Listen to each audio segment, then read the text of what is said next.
কোনো একজন পরিচালক বা তার সাথে যারা ইনভলভ, তার এলাকার লোকজন কর্মী, তারা এসে স্লোগান দেয়, তারা এসে বিসিবি প্রেমিসিসের ভিতরে প্রবেশ করে, সেই জিনিসগুলো কি আপনারা যদি আসেন সেগুলো কি বন্ধ হবে নাকি আবার আপনাদের দলের লোকজন এসে বিসিবি প্রেমিসিসের ভিতরে? আমি আপনাদেরকে ওয়াদা করছি বাংলাদেশে ভবিষ্যতে কোনো ক্রিকেট বোর্ড বলেন, কোনো ফেডারেশন বলেন, কোথাও কোনো রাজনীতিকরণ, দলীয়করণ করা হবে না। আমি বলছি, আমরা গত 17 বছরে যে শিক্ষা পেয়েছি, যে স্বৈরাচারী আচরণ দেখেছি, বাংলাদেশে আর কোনো স্বৈরাচার আসুক সেটা আমরা চাই না।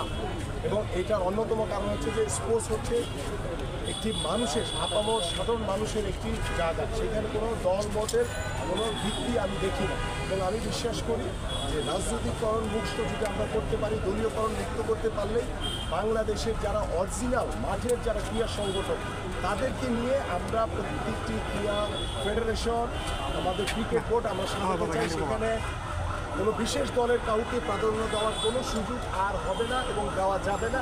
এটা আমি আপনাদের কাছে আজকে ওয়াদা দেব।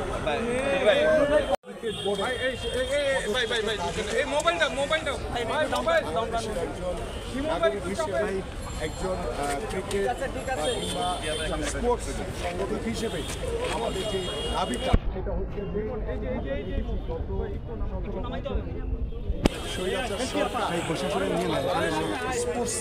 দলীয়করণ এবং রাজনৈতিকরণের মাধ্যমে বাংলাদেশের স্পোর্টসকে ধ্বংস করে ফেলেছে এবং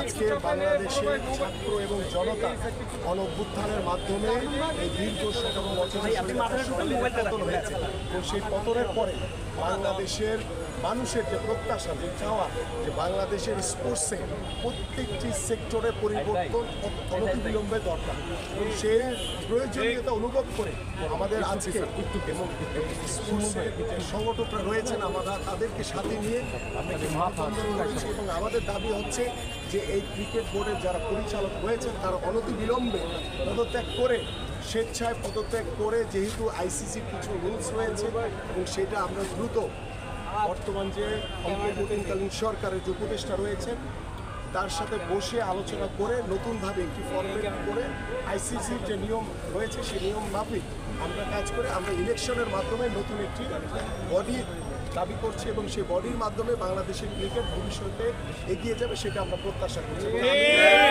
আমি ভিতরে আমাদের এখানে ক্রিকেট বোর্ডের দায়িত্বশীল তেমন কোনো কর্মকর্তা আমরা পাইনি, বাট এখানে যে ম্যানেজার রয়েছেন একজন রাসেল সাহেব এবং এখানে গ্রাউন্ডস কমিটির একজন ছিলেন এবং আমাদের যে আর্মি যিনি কমান্ডার হিসেবে দায়িত্ব পালন করছেন টোটাল উত্তরের এখানে তিনি ছিলেন। তাদের কাছে আমাদের যে দাবিগুলি আমরা সেখানে লিখে এসেছি যে আমরা এই কমিটি না ভাঙা পর্যন্ত আমাদের যে আওয়ামী সরকারের যে উন্নয়নমূলক যে কাজগুলো রয়েছে, এখানে একটা উন্নয়নমূলকের মাধ্যমে তারা কিন্তু ব্যাপক দুর্নীতির একটা আখড়া তৈরি করে ফেলেছে, লুটপাট হচ্ছে, এগুলি এখন আপাতত করা যাবে না, এটা টোটালি বন্ধ রাখতে হবে এবং যেই প্রতিষ্ঠানগুলোর যে ক্রিকেটের নামে যে কাজগুলি চলছে এই প্রতিষ্ঠানগুলোর কাজ বন্ধ রাখতে হবে এবং এটা উপদেষ্টা যিনি রয়েছেন দায়িত্বপ্রাপ্ত এই যুব এবং ক্রীড়া তার সাথে বসে আলোচনা করে দ্রুত সময় দিতে পরিচালনা কমিটি তারা কমিটি পদত্যাগ করে দেন আমরা নতুনভাবে যে কমিটি দায়িত্ব নেবে তাদের মাধ্যমে পরবর্তী যে উন্নয়নমূলক যে কাজগুলি হবে সেগুলি পরিচালিত হবে। আপনারা বারবারই বলছেন যে ক্রীড়াঙ্গনকে রাজনীতি মুক্ত রাখার জন্য আপনারা এই আন্দোলনটা করছেন, কোনো রাজনীতি করে এমন কেউ আসতে পারবে না।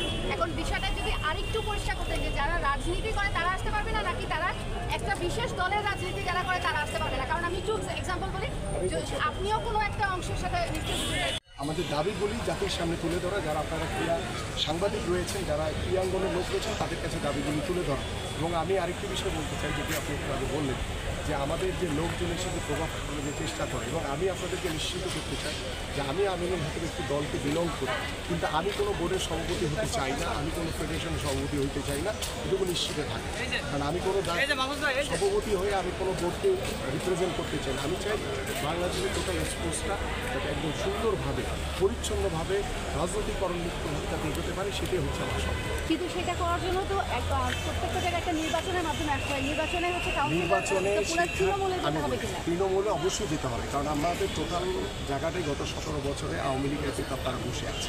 সেই জায়গাগুলি পরিবর্তন করে তারা মাঠের ক্রীড়া শুরু তাদেরকে দিয়ে আমরা ভবিষ্যৎ স্পোর্টস আগাতে চাই। এটি হচ্ছে আমাদের মূল লক্ষ্য এবং এখানে কোনো বিশেষ দলকে কোনো সুবিধা দেওয়ার কোনো সুযোগ আমাদের কাছে নাই। আমরা চাই যে অন্তর্বর্তীকালীন সরকারের মাধ্যমে বাংলাদেশের স্পোর্টস একটি নতুন ধারায় প্রতিষ্ঠিত হবে এবং নতুনভাবে আমরা এগিয়ে যেতে পারব।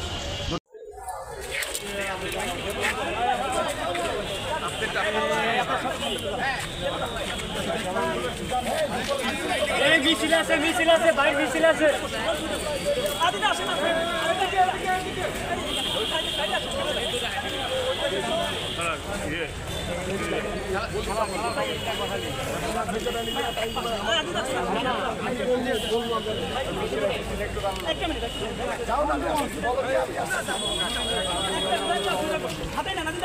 আছে ওটা খোলা আছে।